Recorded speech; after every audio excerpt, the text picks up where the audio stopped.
টানা ৩ দিনের বৃষ্টিতে জলাবদ্ধতা দেখা দিয়েছে মাগুরায়। বিশেষ করে শহরের প্রাণকেন্দ্র জেলা প্রশাসক ভবন ও তার আশেপাশের এলাকায় হাঁটু সমান পানি জমে গেছে। এছাড়া ডুবে গেছে সরকারি বেসরকারি অফিস, স্কুল, কলেজ ইত্যাদি।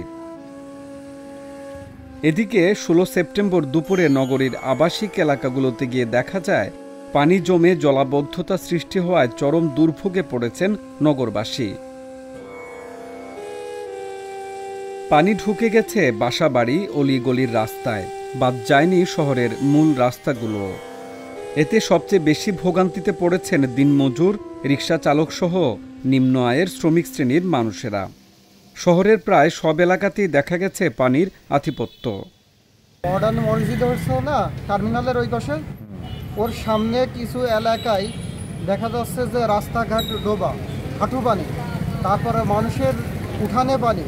শহরে কলেজ পাড়া ওইখানে যে অবস্থা, মানুষ চলাচল বন্ধ, যেখানে অনেক শিক্ষার্থী কোচিং করতেন তারা আজ যেতে পারতেছেন না। সামান্য বৃষ্টি হলেই ড্রেনের ময়লা পানি একাকার হয়ে যায় বৃষ্টির পানির সঙ্গে। সঠিক ড্রেনেজ ব্যবস্থাপনা না থাকায় এই পানি বের হওয়ারও কোনো সুযোগ নেই।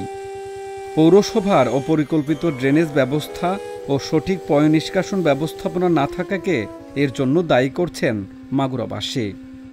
এই বৃষ্টিতে আমাদের মাগুরা সরকারি স্কুল যে পুকুর আছে সব তলায় গেছে।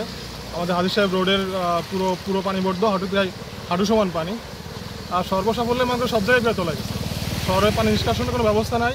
এই যে ড্রেন দেখতেছেন, ড্রেনও প্রায় ড্রেন থেকে প্রায় হাফ হাত মতো পানি উপরে আছে। কষ্ট আছে আমাদের এই জায়গায়, কোনো ড্রেন লাইন, পানির লাইন নামানোর লাইন নেই, পানি এই জন্য আর কি এরকমের রাখতে গেছে।